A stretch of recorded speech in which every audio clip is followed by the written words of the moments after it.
Welcome to This Week in Resistance, a weekly summary of events in West Asia detailing reaction and resistance from a left perspective, for the week of Saturday, September 20th to Friday, September 26th. Beginning as always with Gaza. In the past week, since the beginning of the illegal settler colonial occupation called Israel's final solution on Gaza, the ground invasion of Gaza City, their genocidal war on the people of the Strip has claimed 418 martyrs and injured 1,512, bringing the total since October 7, 2023 to 65,926 martyrs and 167,783 injuries at its absolute lowest extent.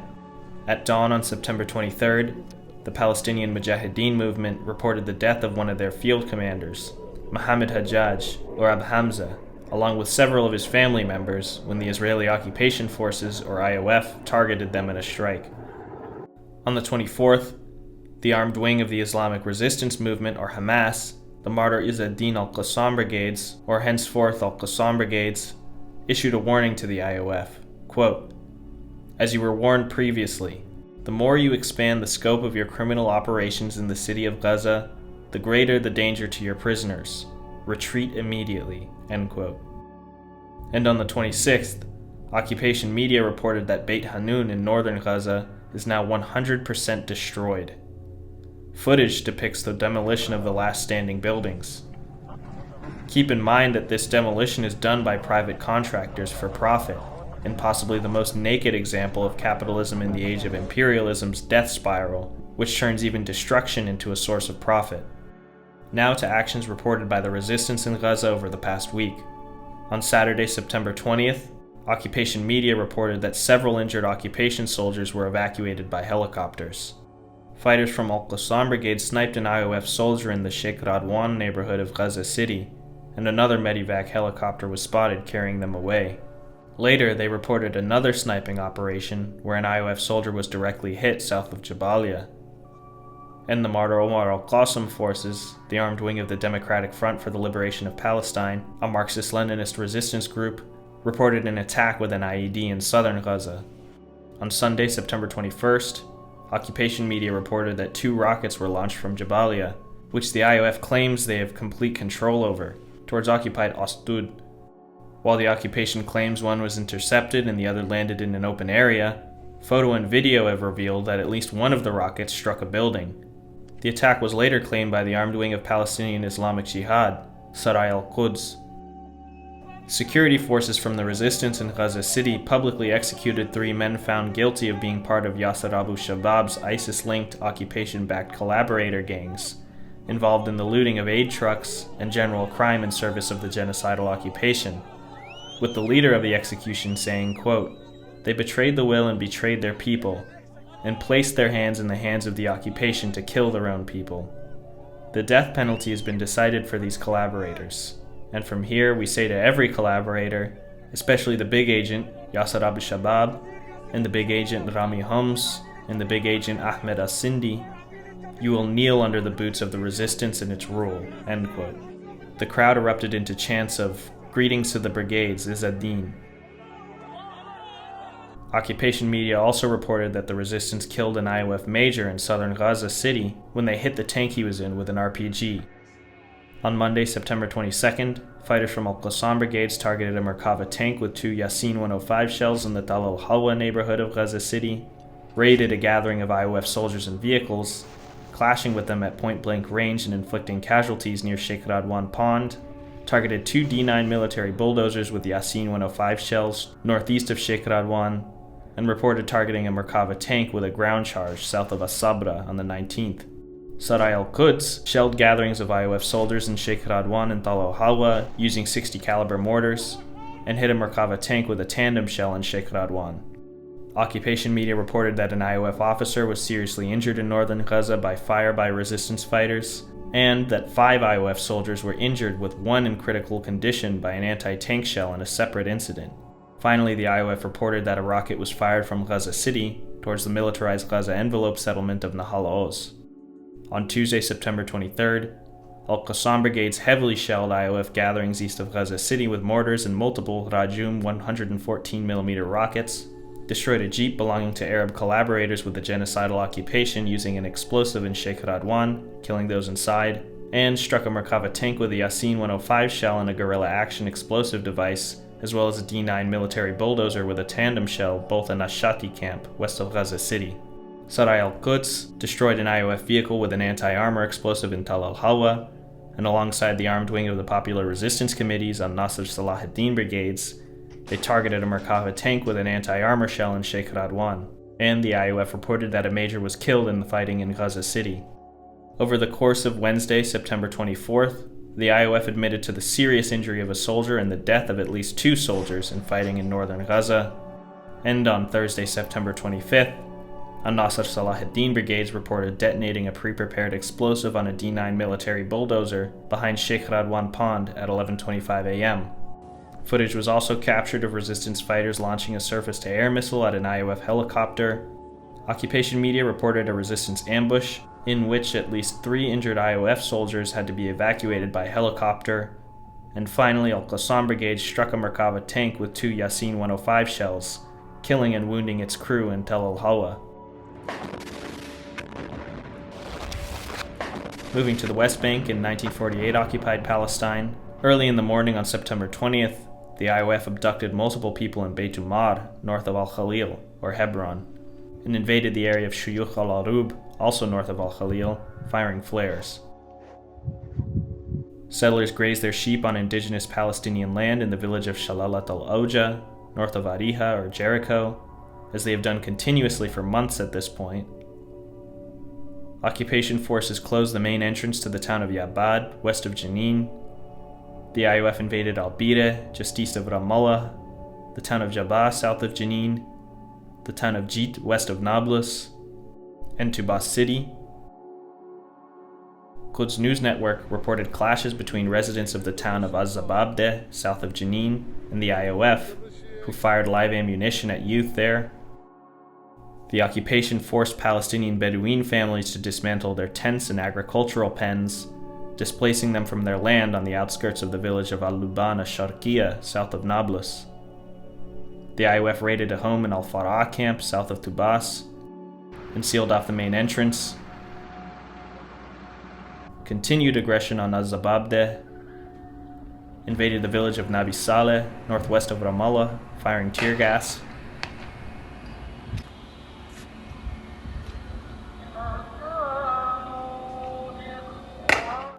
Invaded the town of Burkin, west of Jenin, the village of Tel, southwest of Nablus, and the town of Al-Yamun, west of Jenin. The IOF also claimed to have arrested a resistance cell in Ramallah that was producing and launching rockets towards illegal colonial settlements, reportedly linked to Hamas and the Popular Front for the Liberation of Palestine, a Marxist-Leninist resistance group. As the 21st was beginning, the IOF invaded the Kafr Saba neighborhood of Qalqilia and abducted free prisoner Qutayba Azim from his home in the town of Sebastia, north of Nablus. Later in the day, settlers were grazing their sheep on indigenous Palestinian land near the village of Deir Jarir, northeast of Ramallah, where just hours later a Palestinian was shot and wounded in confrontations with the IOF and settler militia, who stole sheep from the village under IOF cover. Thousands were stuck at the IOF checkpoint at Qalandia, north of Al-Quds or Jerusalem, as the colonial government tightened restrictions on Palestinian freedom of movement. Settlers attacked Palestinian shepherds and their sheep in Masafariyata. And settlers in the old city of Al-Khalil seized a Palestinian home.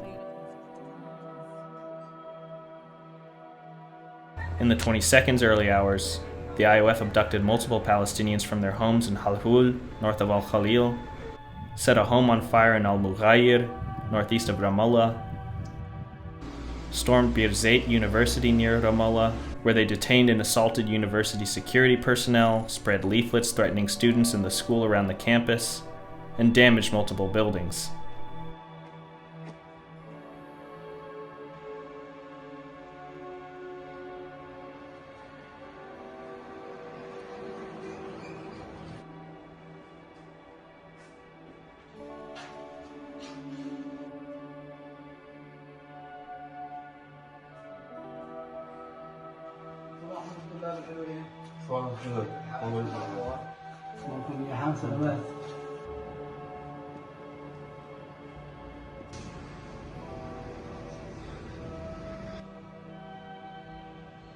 The IOF also detained Sheikh Mustafa Shawar, head of the Association of Palestinian Scholars, from his home in Al-Khalil. Later, settlers broke into the courtyards of the third holiest mosque in Islam, Al-Aqsa, and Al-Quds, continuing regular provocations in the area, singing and performing rituals. The IOF abducted a man from the village of Khalat al-Daba in Masaferiyata. Colonial occupation forces sealed the main gate leading to the towns of Nilin and Shukba, west of Ramallah, which is also the only exit point for 7 Palestinian towns in the area. The IOF invaded eastern Nablus city,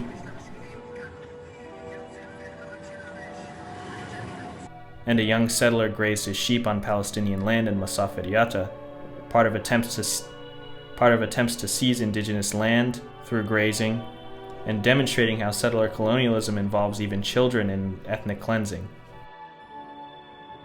At around 1 a.m. on the 23rd, the IOF invaded the town of Beit Dawa, south of Al-Khalil, and later broke into the municipality building in the town, removing the Palestinian flag there. Settlers again broke into Al-Aqsa Mosque's courtyards. The IOF forcibly removed a Palestinian family from their home in Salfit to use it as a military outpost. The Ibrahimi Mosque in Al-Khalil, site of the 1994 Cave of the Patriarchs massacre, in which American-Israeli fascist settler Baruch Goldstein opened fire on dozens of praying Palestinians, which was recently annexed into the very settlement Goldstein was staying in when he perpetrated the massacre, was shut by the colonial government to Palestinians on the grounds of it being the holiday of Rosh Hashanah. The occupation also tightened restrictions around a checkpoint at the entrance to Halhul.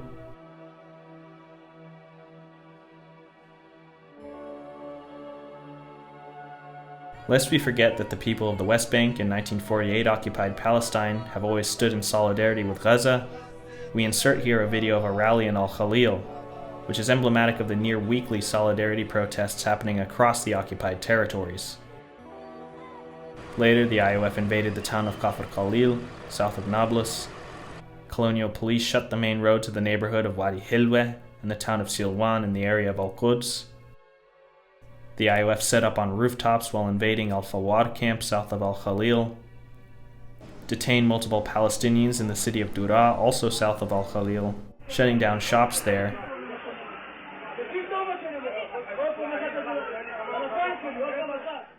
And shot 3 Palestinians, with 1 left in critical condition, in Halhul.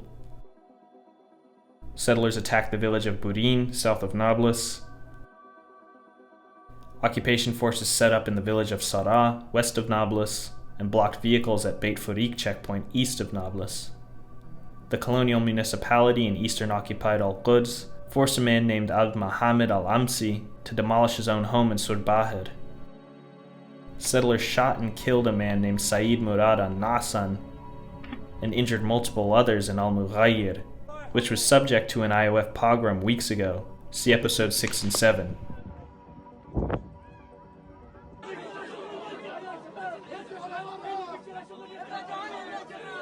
Quds News Network reported heavy IOF gunfire in Al-Bireh. The IOF detained several Palestinians at a checkpoint near Ibn Sina Hospital in Jenin. Invaded Ya'bad, bringing along a military bulldozer. Struck a 7-year-old with a tear gas canister in the town of Idna, west of Al-Khalil. Put the area around Al-Ras cemetery in Al-Khalil under siege, blocking residents from leaving their homes. Seized a Palestinian vehicle in the town of Al-Yamun, northwest of Jenin, and used it to block a road. And fired stun grenades at residents in Kafr al-Qab, north of Al-Quds.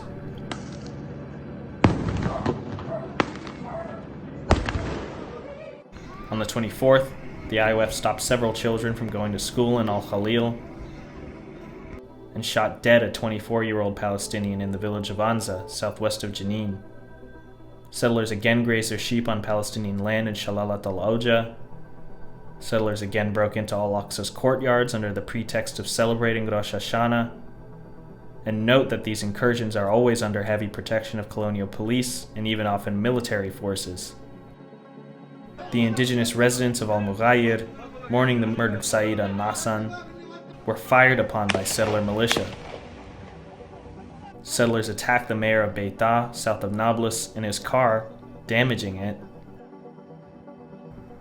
The IOF stormed Al-Yamun, the area near Birket al-Carmel, an ancient water reservoir east of Yatta, the city of Al-Dahiriya, southwest of Al-Khalil, the town of Al-Isawiya and Al-Quds, and shot live ammo and tear gas in Tuku, southeast of Beit Lahem, or Bethlehem. On the morning of the 25th, the IOF ransacked the home of former prisoner Abdullah al-Basha in Qalqilia.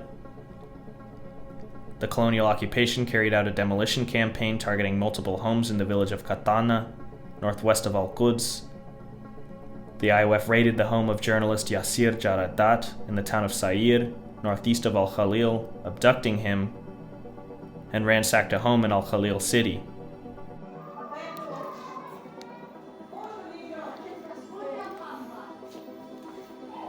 Settlers broke into Al-Aqsa's courtyards again. The IOF stormed Kafr Aqab, Tubas city, and the town of Beita. A young settler attacked Palestinian sheepdogs in Ras Alain in the Jordan Valley. Clashes broke out between indigenous locals and invading occupation forces in the village of Al-Zirin, south of Nablus. Settlers performed rituals at Bab al-Qatanin, one of the gates to Al-Aqsa compound. The IOF raided the village of Sarta, west of Salfit, and abducted multiple Palestinians from Hizma, north of Al-Quds, sealing the town's entrances. Finally, on the 26th, the IOF lit a Palestinian home on fire by shooting stun grenades and tear gas canisters at it in their invasion of Beit Rima, southwest of Salfit. Settlers harassed Khirbet al-Raqiz in Masaf al-Yatta. The IOF invaded Askar al-Jadid camp, east of Nablus, detaining a man, shot and wounded a Palestinian worker trying to cross the apartheid wall east of Al-Quds to get to work, and arrested freed prisoner Hosni al-Amoudi from his home in Nablus. Settlers grazed their sheep on Palestinian crops and olive trees near the town of Sinjil, north of Ramallah. Resident of Eilat al-Furn, west of Birin, Hassan ad-Dik, filmed the damage to his property carried out by settlers. Omitted for its graphic nature, he also filmed one of his dogs which they had killed, something that is common practice in these kinds of attacks. Colonial police assaulted and arrested 2 Palestinians in the old city of Al-Quds. The IOF invaded Tubas city and assaulted someone, and stormed Al-Isawiya, as well as the town of Beit Furik. The illegal Avitar settlement on indigenous Palestinian land in the area of Jabal Sabeh, near Beita, continued expansion. An occupation soldier took down a Palestinian flag at a school in the town of Tamun, south of Tubas. The IOF stormed the village of Al-Qum, southwest of Al-Khalil, and Al-Qubeyba, a town northwest of Al-Quds, expelling residents from homes neighboring the home of Mutana Amr, one of the martyred perpetrators of the Ramot operation discussed in episode 9. The IOF carried out mass detentions in the Ras Karkar, west of Ramallah, and finally fired flares and shot at locals of Beit Fajar, a town south of Beit Lahem. Although this topic was partially covered in episode 3 of the show, the influx of states recognizing Palestine over the week prompts us to once again address it.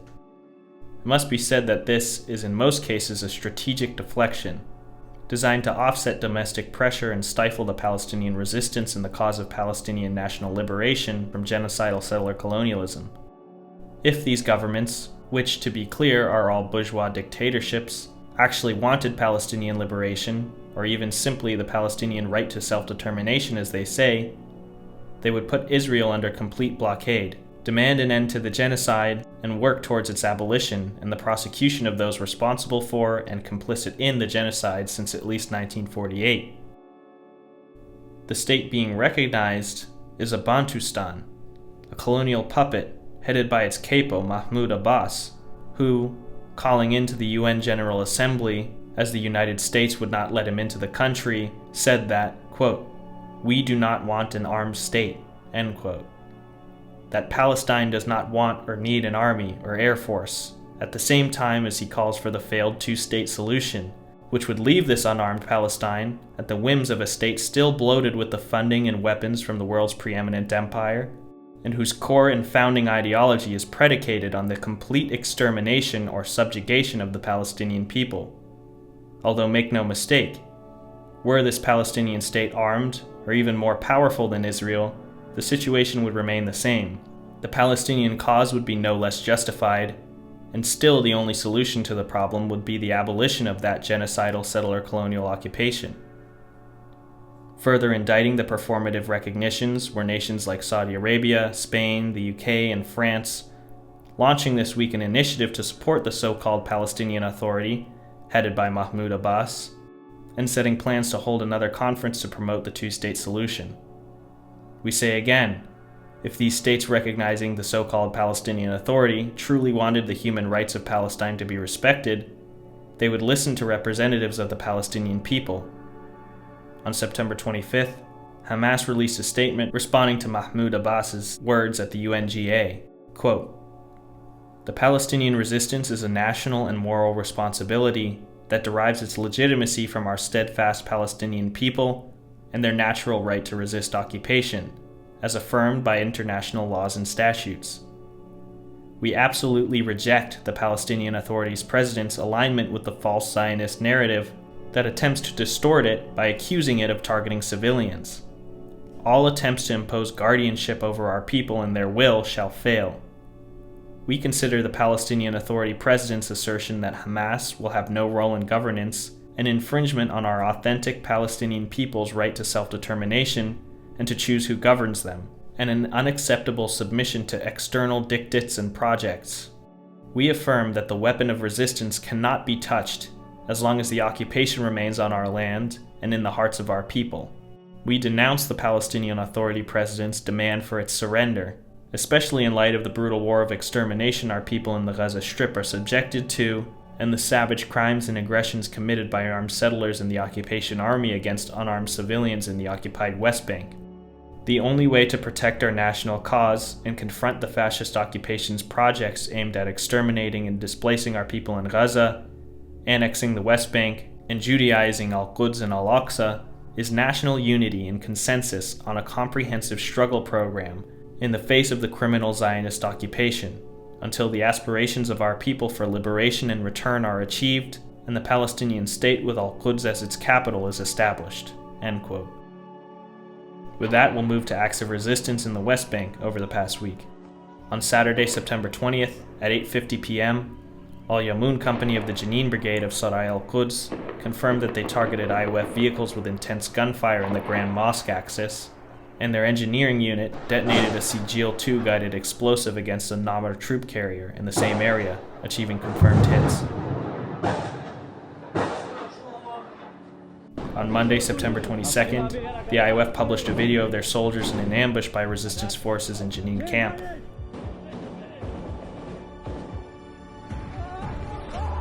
On Tuesday, September 23rd, Al-Bida unit of Sarai al-Quds Ramallah Brigade reported opening fire on IOF equipment and observation points in their camp in the Sateh Marhaba axis, with confirmed hits. Their Jenin Brigade also targeted an IOF patrol near the fence of the illegal Shaqet settlement with heavy gunfire. On Wednesday, September 24th, the IOF claimed to have found an unlaunched rocket in Tulqadam. On Thursday, September 25th, Al-Bida Company of the Ramallah Brigade of Sarai al-Quds carried out another attack on an IOF patrol near the Sateh Marhaba checkpoint at 1:12 a.m., putting them under heavy fire and confirming hits. Later, Sarai al-Quds announced the martyrdom of two of their fighters from the Tamun Company of the Tubas Brigade, Allah Javdat Suleiman and Muhammad Qasim Suleiman, who were killed after the IOF besieged them in a house in Tamun, where they fought for hours. In the evening, the Silat al-Dahr Company of Sarai al-Quds Jenin Brigade detonated a number of pre-prepared explosives on occupation forces in the town, reporting casualties among them. Finally, on Friday, September 26th, heavy clashes broke out in the town of Al-Yamoun in the early hours of the day as Al-Yamoun Company of Sarai al-Quds Jenin Brigade detonated a Sigil-2 explosive on an IOF vehicle as it was invading the town.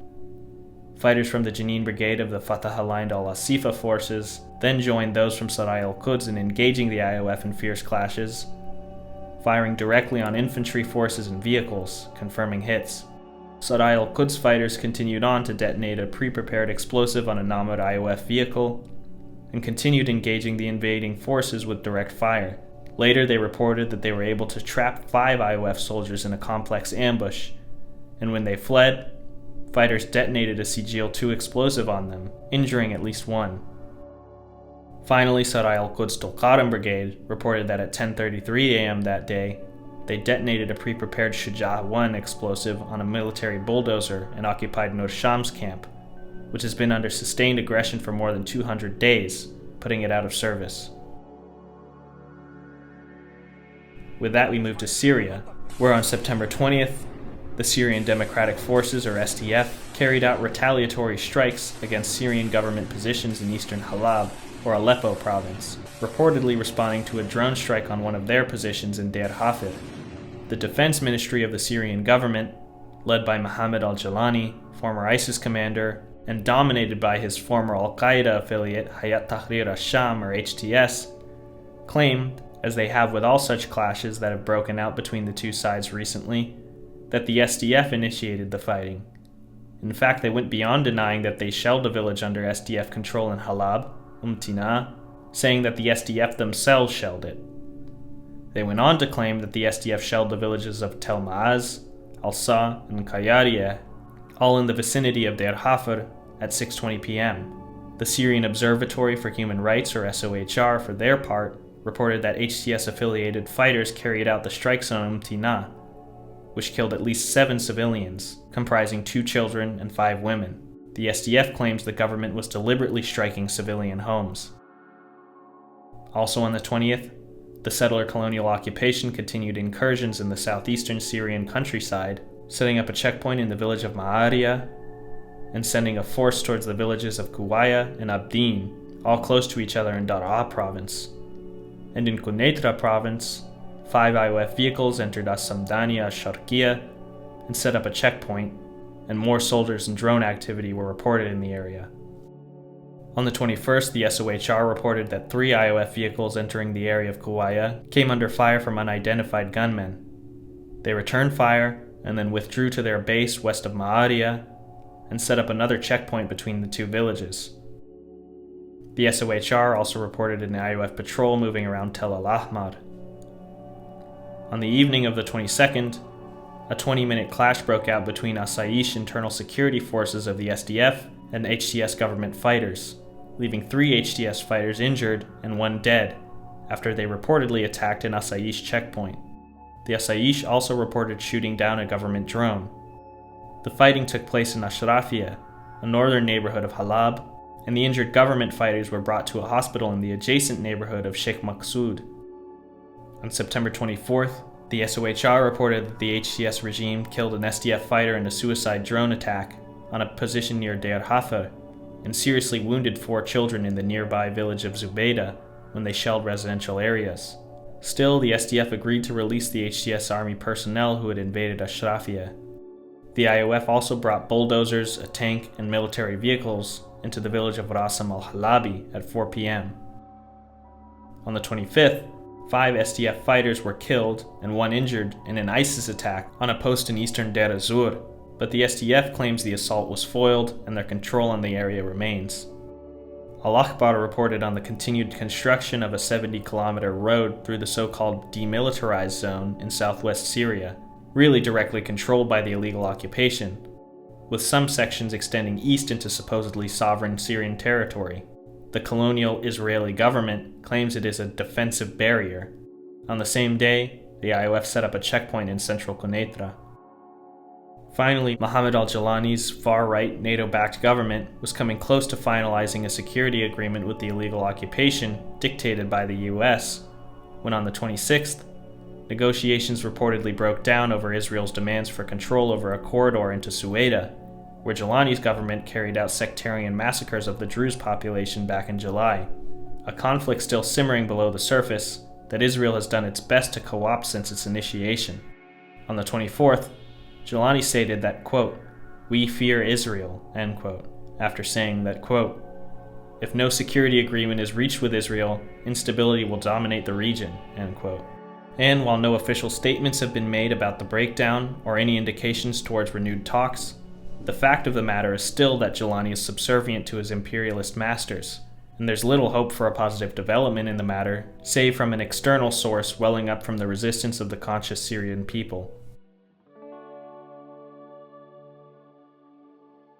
In news from Lebanon, on September 20th, an IOF drone dropped 2 sound bombs near an excavator in a neighborhood of Khiam, joining thousands of ceasefire violations committed by the occupation against the Lebanese people, predominantly in southern Lebanon, where Khiam is, and all locations to follow are, unless indicated otherwise. An IOF drone also targeted a vehicle on Al-Khardali Road, killing 1. On the 21st, another IOF drone dropped a sound bomb on mourners at the funeral of Hassan Shahrur in Kafr Kala. Occupation drones lit large areas of land on fire between the towns of Hula and Mays al-Jabal. The IOF fired illumination shells in between the towns of Mays al-Jabal and Belida, as well as Marun al-Ras and Yarun. An IOF drone strike on Bint Jabal murdered 4 members of the Sharara family, the father, Shadi, and his 3 children, Salim, Hadi, and Asil, injuring 1 other, and in another strike nearby targeting a motorcycle, murdering a man named Mohammed Majd Marwa. On the 22nd, an IOF drone dropped a stun grenade on civilians clearing debris from their home near Marun al-Ras. On the 23rd, the IOF carried out sweeping operations using heavy machine guns from their outpost at Uruwaysat al-Alam towards the outskirts of Kafr Shubah. On the 26th, IOF warplanes struck the area of Shara and the Beqa multiple times.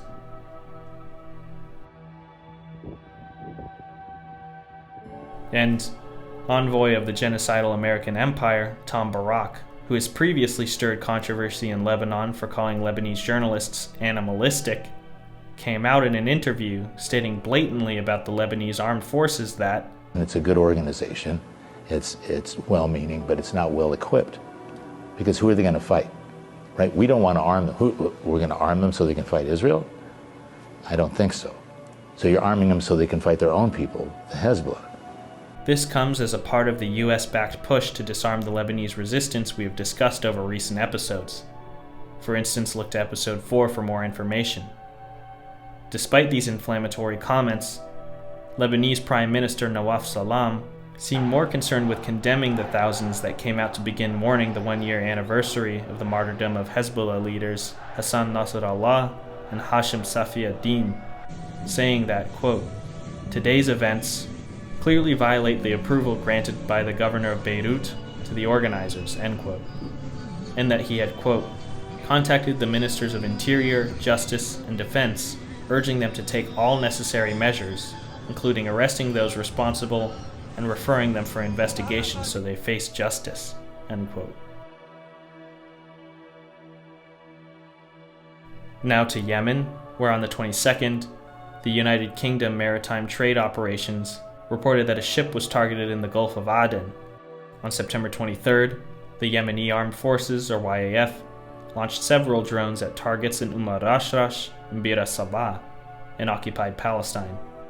On the 24th, a Yemeni drone struck the same area in Eilat as last week, completely evading air defenses and injuring 22 settlers, with 2 in critical condition as of now. And the YAF reported targeting another site in the area with another drone.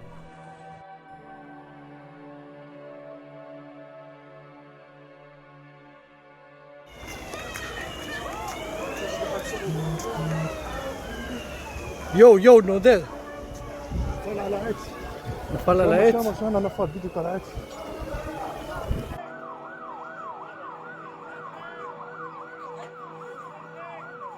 Then, on the 25th, the IOF carried out a brutal wave of strikes from air and sea on the capital of Sana'a. At least 70 bombs were used, including 13 strikes on a single building, resulting in at least 8 dead and 142 injured. Although, as usual, the IOF claimed to be targeting military sites, it seems they primarily hit the Haban power station, the area of Nahdain, 2 residential neighborhoods in Sana'a, and a prison. In response, the YAF launched a Palestine II hypersonic ballistic missile with multiple warheads, which was seen over occupied Jaffa and halted operations at Lud or Ben Gurion Airport. Finally, in Iran, on the 24th, Iran's Ministry of Intelligence published photos and video from inside Israel's Dimona nuclear facility.